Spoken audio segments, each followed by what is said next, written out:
तो आज आपको ऐसी चीजें पता चलने वाली है जिससे आपके काम में 2 गुनी 4 गुनी 10 गुनी रफ्तार आ सकती है। तैयार है आप? जो नए साथी हैं मैं एक बार अपना परिचय दे दूं। मुझे कितने लोग जानते हैं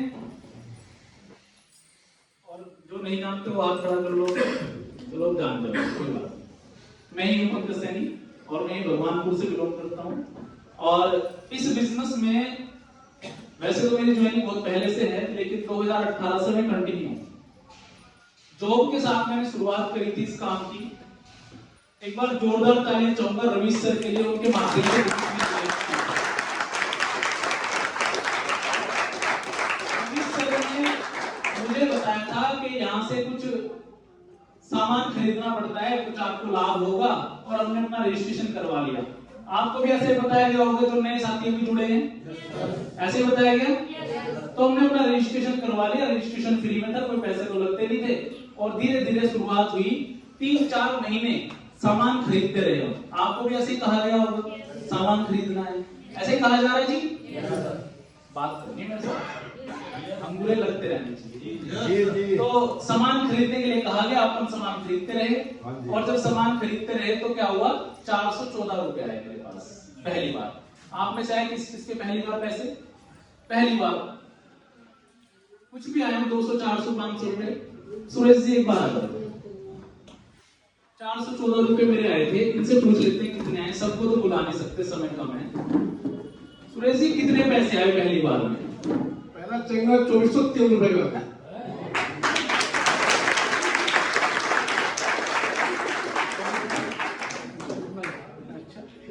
मेरे 414 आए थे, इनके आए 2400। तो मैं यहाँ पहुंच गया तो आप कहाँ पहुंचोगे, इस बात से अंदाजा लगा। सही है जी। 2400 रुपए का वैल्यू का चेक आया। क्या किया आपने? सामान लिया और खाया। सामान लिया और खाया। चलो ये काम पहले भी कर रहे थे क्या? पहले भी कर रहे थे। पहले कितने हैं? ये है लाइट किसी। चलो अब बैठ जाओ आप। अब ये कारण क्या है कि पहले जा रहे थे, अभी 2400 आ गए, ये क्या मामला भाई? यही समझने के लिए हम यहाँ इकट्ठा हो गए। सही है जी। तो मुझे रवीश जी ने कहा कि यहाँ से पैसे आएंगे। 414 रुपए आए मेरे, मेरा विश्वास बढ़ा और फिर मैंने इस काम को समझने का प्रयास किया। ऐसे ही एक मीटिंग सेमिनार में जाने का मौका मिला। गुरु जी रामकिशन जी का वो प्रोग्राम था। एक बार जोरदार तालियां सर के लिए। और उस प्रोग्राम में जाने के बाद में मुझे एक बात क्लियर हो गई थी कि भैया ये काम करने लायक है, ये काम करने लायक है। क्योंकि उससे पहले तो अपन सामान खरीदे थे, बस जैसे भाई साहब आए थे ना, अभी 400 आ गए, कभी 1200 आ गए। तो उस प्रोग्राम में जब मैं गया तो मुझे पहली बार ऐसा लगा कि ये काम करने लायक है। क्या बताया था उस प्रोग्राम में, वो बात आपको बताता हूं। उस प्रोग्राम के अंदर इस बिजनेस का मार्केटिंग प्लान मैंने फर्स्ट टाइम देखा था, क्योंकि रवीश जी तो मेरे चाचा जी करते हैं, तो उनके कहने से कागज दे दिए थे, भाई साहब अपन जुड़ गए। ठीक है, तो आगे की कहानी हमें पता नहीं थी ना, उन्होंने बताई ना हमने जानने का प्रयास किया। कहने पिंड छुटाओ, इस तरह से जान बचाओ इनसे, नहीं तो ये कुछ और मांग लेंगे थोड़ी देर में। ऐसे रहता है ना, कई बार तो राम अवतार जी इसलिए जुड़ जाते हैं लोग, ये राम अवतार से डंडा छुड़ाए फिर फोन करेंगे, है ना। तो ऐसे मेरे साथ था, रवीश जी से पिंड छुड़ाना था कि भैया नहीं तो ये गिराएंगे फिर फोन करेंगे, बार बार परेशान करेंगे, कागज दे दो, सामान तो लेना, कौन सी बड़ी बात है। अपने ने ऐसे स्टार्ट कर दिया। और जब सामान ले आए 414 रुपए आके और प्रोग्राम में जाने का मौका मिला, तो प्रोग्राम में जाके एक बात समझ में आई थी कि ये काम मैं कर सकता हूँ, ये करने लायक। ऐसा क्या बताया था उन्होंने उस प्रोग्राम में, वही बात मैं आज आपको बताऊंगा। जानना चाहते हैं? yes. तैयार हैं? yes. चलिए ये मार्कर होगा इधर। इस बिजनेस का मार्केटिंग प्लान उन्होंने मुझे दिखाया था फर्स्ट टाइम। उस प्रोग्राम के अंदर मैंने देखा था, किसी सज्जन ने दिखाया था, और मैंने ये सोचा कि इसको प्लान को आज मैं ही दिखाऊंगा। बहुत सारे साथी ये बोल रहे थे कि सर प्लान तो हम दिखा देंगे। बिल्कुल आप दिखा सकते हैं, आप सब लोग एकदम तैयार हैं। प्रोग्राम तो आपने बहुत सारे देखे होंगे, लेकिन उस प्रोग्राम में एक खास बात थी जो मैं आपको बताना चाहता हूँ। एजुकेशन रिलेट करती है। पढ़ा लिखा व्यक्ति पढ़े लिखे की मानता है। हालांकि इस धंधे में पढ़ाई लिखाई का कोई रोल नहीं है। अभी सुरेश जी आए थे, उन्होंने कहा कि मैंने सामान खाया, तो सामान खाने के लिए कोई पढ़ा लिखा होना जरूरी है भैया? पैदा होते हैं, खाना पीना स्टार्ट कर देते हैं, पहनना स्टार्ट कर देते हैं, और जब तक मरेंगे नहीं तब तक खाएंगे, पिएंगे, पहनेंगे, ऐसा ही है।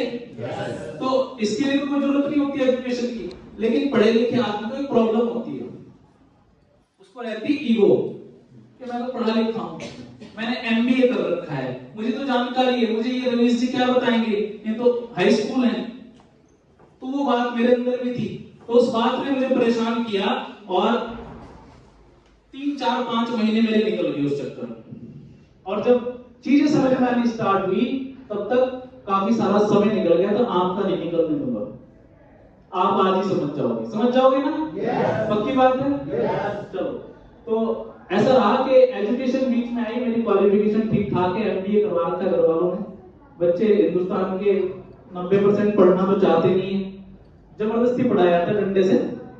आप में से बहुत सारे ऐसे हैं जिनको मार पीट के स्कूल भेजा जाता होगा अपने टाइम में, मेरे साथ भी ऐसा ही था। और पढ़ा लिखा किया, जॉब लग गई। हीरो ग्रुप में एक वेंडर है गैलेक्सी इंटरप्राइजेस, उनका पूरा प्लांट में देखता था, और वो प्लांट क्या देखता था, बस वो प्लांट मुझे देखने लग गया था, क्योंकि सुबह जाना और रात को आना, बड़ी स्थिति खराब थी। आप में से भी बहुत सारे साथी जॉब करते होंगे, जो जॉब करते हैं उनको पता है जॉब वाले की हालत क्या रहती है। जाने का तो टाइम रहता है एडमिनिस्ट्रेशन में, आने का कोई टाइम नहीं रहता।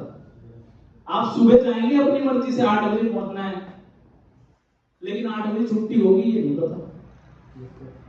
कई बार 10 बज जाते थे, कई बार 12 बज जाते थे, और कई बार तो ऐसा होता था अगले दिन आते थे ऑडिट के टाइम पे। हमें ऐसा रहता था यार ये कंपनी है, अपना घर ही बन के रहेगी। तो ऐसे चल रहा था मामला।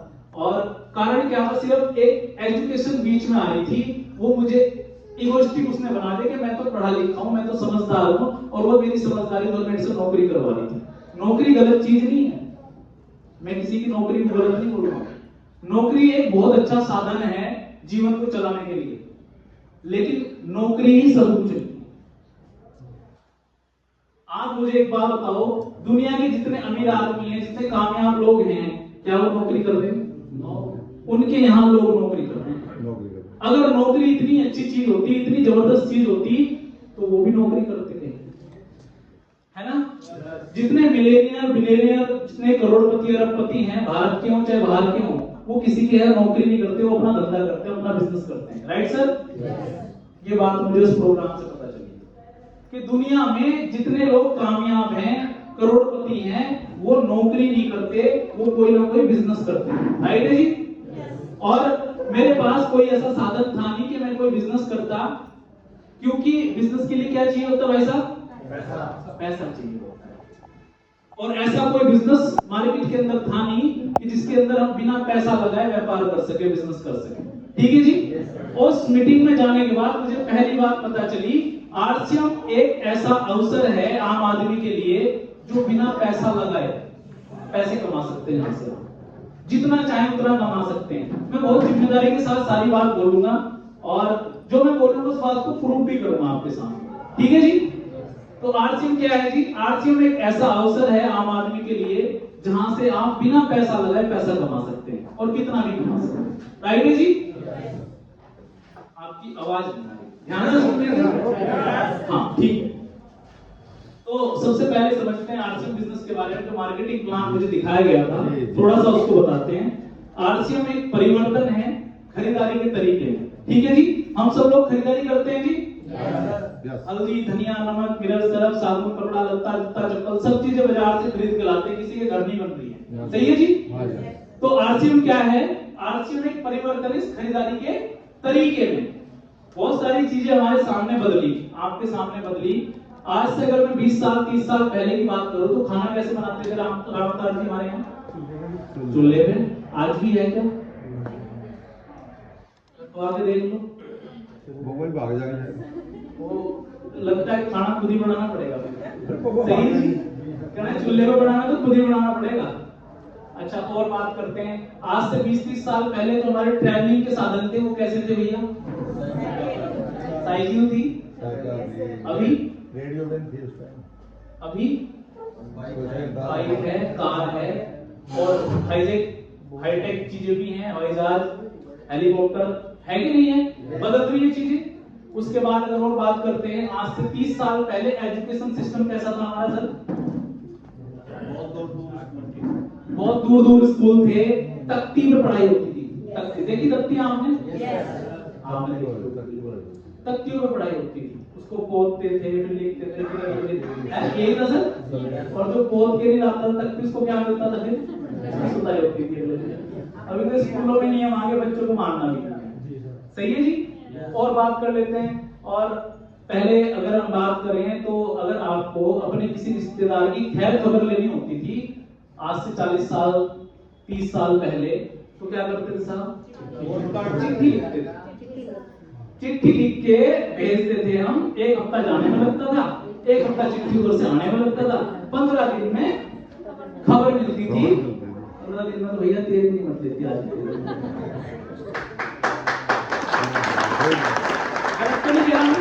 चीजें बदल रही है। अभी क्या है, अभी अगर किसी का हालचाल लेना हो, यहाँ से अमेरिका में हालचाल लेना हो, अमेरिका वाले कहाँ हो गए? मोबाइल से। ये जगदीश कौर जी हैं, इनकी लड़की इंग्लैंड में है। अभी इन्हें उनसे बात करनी होती है तो क्या करना पड़ता है जी? अभी तुरंत कॉल लगाएंगे, एक बात हो जाएगी। और खाली बात नहीं होगी, देख भी सकते हैं, देख सकते हैं। चीजें बदल रही हैं। लेकिन अगर आप ध्यान से देखें, आज से 30 साल पहले घर का सामान कहां से लाते थे उदय सिंह जी? पड़ोस की दुकान से। आज कहां से लाते हैं? नए लोग बताएंगे नहीं। कहां से लाते हैं जी? बाजार की दुकान से। आज देखना कि अगर 30 साल पहले 40 साल पहले हमारा सामान खरीदने का तरीका जो था वही आज भी जूता क्यों बना हुआ है। अगर वो तरीका हम बदल लें तो क्या हो सकता है, उसके विषय में चर्चा करेंगे। सही है जी। चलिए, क्या तरीका पहले सामान लाने का? सामान लाने का तरीका था, पहले अपन सब लोग क्या करते हैं? काम करते थे। सही है जी। ये हमारी औकात से बाहर हो रहा है। ऐसा नहीं है। सही है जी। ये भी कास्ट में सिद्धा कर उन्होंने अपने हिसाब से देख लेगा।